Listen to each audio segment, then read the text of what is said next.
ខ្ញុំវាជារាទៅហើយបោកចូលកៅហើយនោះឲ្យអន្តរជាតិជួយកុំឲ្យសមុទ្រយ៉ាងទៀតជួយឲ្យជាកុំឲ្យមានសង្គ្រាមឡើយឈប់ទៅអើយ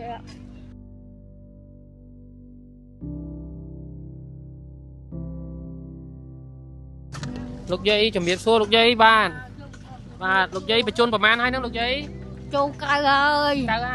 ចាលោកយាយអីប្រមាណថ្ងៃហ្នឹងស្ថានភាពនៅភូមិលោកយាយយ៉ាងម៉េចដែរស្ថានភាពលោកយាយបានលោកយាយជួយមកវាពីសំមិញវាបាញ់ដែរប៉ុន្តែវាបាញ់ដល់មុំពុកមិញនេះឲ្យបានវាខ្លាំងហើយកូនខ្ញុំក៏គេយកមកចាខ្ញុំវាជារាទៅហើយបោកចូលកៅហើយនោះបាទលោកយាយបាទកុំឲ្យអន្តរជាតិជួយកុំឲ្យសមុទ្រយ៉ាងទៀតជួយឲ្យជាកុំឲ្យមានសង្គ្រាមឡើយឈប់ទៅអើ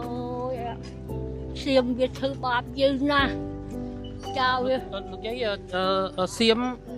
ថៃជាមួយនឹងកម្ពុជាយើងបានធ្វើកិច្ចព្រមព្រៀងបានមានបទឈប់បាញ់ហើយក្រោយពីមានបទឈប់បាញ់បានបង្កហេតុរហូតលោកយាយយល់ថាយ៉ាងម៉េចចាខ្ញុំដឹងវាអាក្រក់ពេកហើយវាមិនយកសម្ដីនៃអន្តរជាតិទេវាលុបចោលវាធ្វើបាបប្រជាពលរដ្ឋយ៉ាងនេះឯងរ៉ូស៊ីអីបានរស់បើវាឲ្យប្រជាពលរដ្ឋរត់បោកគ្រាប់វាផ្លោកឡើងធំវាបាញ់មកអញ្ចឹងហើយចូលគេលឺខ្ញុំមកផុតបន្តិចលឺគេប្រាប់ណែភូមិបងនោះជាតិជាប់ក្នុងភូមិគុកភ្លុកហ្នឹងខ្ញុំក៏វាមិនខ្លាចជាប្រហែលខ្ញុំរត់សង្គ្រាមឆ្អែតហើយគាត់តែមកស្រុកនេះ20ឆ្នាំជាងខ្ញុំរត់3ដងនេះហើយនេះម្ដងនៅក្នុងម៉ូតូម្ដង2ដងហើយនេះកន្លែងនេះ2ដងហើយលោកកូនអើយសូមឲ្យទាហានយើងដែលគាត់នៅជួរមុខឲ្យបានក្តីសុខបានក្តីចម្រើនឲ្យដេញសុំលោកអ្នកមានបុណ្យដេញអាសៀមចាញ់ទៅបើវាធ្វើបាបយ៉ាងនេះនោះយប់ឡើងត្រូនវាទៅភូមិខ្ញុំចិត្តនឹងនោះអាកន្លែងផ្លូវ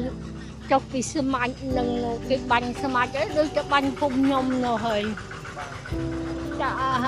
និយាយចង់ឲ្យថៃគោរពបទឈប់បាញ់គោរពកិច្ចព្រមព្រៀងយ៉ាងម៉េចដែរក្នុងនាមចាស់ទុំឆ្លងកាត់ខែឆ្លងបញ្ហាចាខ្ញុំឲ្យវាគោរពដោយវាពាក្យសម្ដីដែលវាបានតសេវាបានព្រៀងព្រមហើយនោះសូមឲ្យវាយកអាពាក្យនឹងផងកុំឲ្យវាក្លាប់ចាក់យ៉ាងនេះខ្ញុំលើមុនខ្ញុំមកខ្ញុំជេរសៀមតាខ្ញុំជេរតានេះជេរកន្លែងនេះជេរកន្លែងនេះឯងខ្ញុំខឹងណាស់ពេក